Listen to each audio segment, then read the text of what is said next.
Friends मोर चेनेलर अन्य এটা ভিডিঅ'লৈ আপোনালোক সকলোকে স্বাগতম জনাইছো। আজি হৈছে গণেশ চতুৰ্থী। গণেশ চতুৰ্থী আপোনালোক সকলোকে বহুত বহুত শুভকামনা জ্ঞাপন কৰিছো আৰু সকলোৰে জীৱনৰ পৰা যেন অপায় অমংগল সকলোবোৰ দূৰ কৰি দিয়ে গণেশ বাবাই তাৰে কামনা। আৰু আজি বহুত গৰম পৰিছে, মন্দিৰলৈ তেনেকৈ যোৱা হোৱা নাই। মই আমাৰ ঘৰৰ ওচৰতে যিহেতু পূজা হৈ আছে গণেশ পূজা, মই তালৈ যাবলৈ ওলাইছোঁ আৰু আপোনালোকক তাৰে অকণমান দেখাম। আৰু আজি গণেশ পূজাৰ দিনাখন মোৰ ভাল খবৰ এটা আছে, আপোনালোকৰ লগত শ্বেয়াৰ কৰিম। ভাল খবৰটো অন্য এটা ভিডিঅ'ৰ জৰিয়তে আপোনালোকৰ লগত মই শ্বেয়াৰ কৰিম। মনটো আজি খুব ভাল লাগি আছে, যিহেতু পূজাৰ দিনাখনে ভাল খবৰ এটা পালোঁ। সেই খবৰটো জানিবলৈ আপোনালোকে মোৰ নেক্সট ভিডিঅ'টো চাব আৰু নেক্সট ভিডিঅ'টোত মই আপোনালোকক সকলোবোৰ জনাই আছোঁ। আহকচোন আজি ভিডিঅ'টোৰ ফালে আগবাঢ়ো। আৰু মা বৰমাহঁতৰ লগত এতিয়া মই পূজাত আহি পালোঁ, এনেদৰে আহিলোঁ, ওচৰতে হয় যিহেতু। আৰু এতিয়া চাকি ধূপ ইয়াতে এনেদৰে জ্বলাই ল'লোঁ।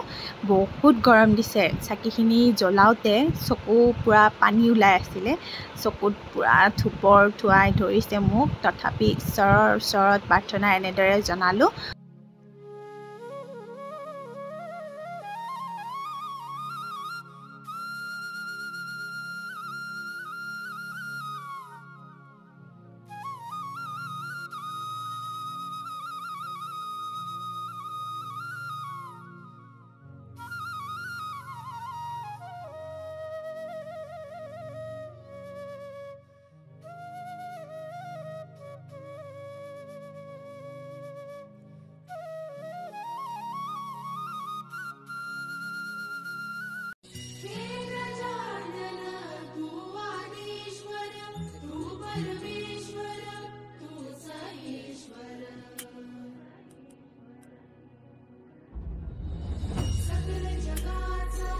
গণেশ বাবাৰ ওচৰত মই ভালদৰে সেৱা জনাই এনেদৰে ইয়াতে বহি লৈছোঁ। আমি গোটেইবোৰে বহুত গৰম আছিলে যিহেতু এয়া গছৰ তলত বহিছোঁ, কাৰণ ঠাণ্ডা বতাহ আহি আছে অলপ অলপ, বহি খুব ভাল লাগিছে। আৰু এতিয়া প্ৰসাদ দিলে, এয়া প্ৰসাদ খাবলৈ লৈছোঁ। গোটেইবোৰে এনেদৰে অকণমান অকণমান প্ৰসাদ খাইছোঁ, যিহেতু ব্ৰতত আছিলোঁ, আমি ব্ৰত ভাঙিলোঁ প্ৰসাদেৰে। আৰু মানুহ বহুতখিনি হৈছে, গোটেইখিনি এনেকৈ গছৰ তলত যোনে যেনেকৈ পাই বহি লৈছে। আৰু ইয়াৰ পোৱালিটো ইমান মৰম লগা, টিকলো গৰমতে থাকিব পৰা নাই, খুব কান্দি আছিলে এনেদৰে। আৰু এয়া ল'ৰা আৰু মই লাড্ডু খাই ল'লোঁ ভগৱানৰ ওচৰৰ পৰা দিয়া আমালে। আৰু এয়া আহিছে আশা বৰদলৈ, পূজালৈ আহিছে। আৰু তেওঁ ইয়াতে ওচৰতে থাকে যিহেতু, এইখন পূজাত তেওঁ সেৱা জনাবলৈ আহিছে। মই অকণমান আপোনালোকক দূৰৰ পৰা এনেদৰে ভিডিঅ'ত দেখাই দিলোঁ তেওঁক।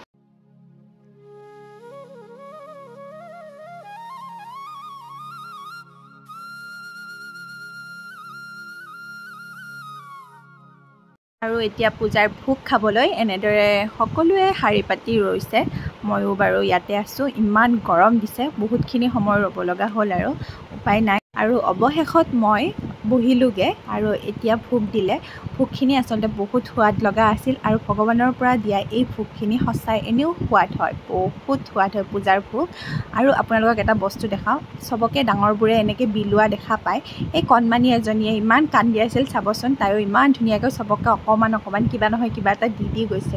ইমান মৰম লগা, বহুত দেৰি কান্দি আছিলে তাই দিব নিদিয়াৰ বাবে। আৰু এইখিনি মই আপোনালোকক অকণমান ভিডিঅ'খিনি কৰি ৰাখিছোঁ ভাল লগা বাবে। পিছত মই পূজাৰ ওচৰতে থকা আইতা এজনীৰ খবৰ ল'বলৈ গ'লোঁ। এই আইতাজনীয়ে মোক সৰুৰ পৰা ডাঙৰ দীঘল কৰিছে, তেওঁ ওচৰতে থাকে। মোক দেখা পাই বহুত কান্দিলে, সেইবাবে মই তেওঁৰ ওচৰত গৈ এবাৰ মাত লগালোঁ আৰু খুব ভাল লাগিলে লগ পাই, এনেদৰে মনটো বহুত ভাল লাগে। এতিয়া আমি ঘৰলৈ উভতিলোঁ, মা মই এনেকৈ গোটেইখিনি এনেদৰে আহিলোঁ। বহুত ৰ'দ দিছে আৰু এতিয়া এইখিনি পূজাৰ পৰা ওলাই গোটেইকেইটা গৰমত থাকিব নোৱাৰি এয়া আইচক্ৰীম খোৱাত লাগি গ'ল গোটেইকেইটা, মা বৰমা ভণ্টি আৰু মোৰ ল'ৰাটো আছে এইবোৰত খোৱাত ভালে আৰু গৰমত। এয়া চাওকচোন, গোটেইকেইটা এনেদৰে আহিলোঁ।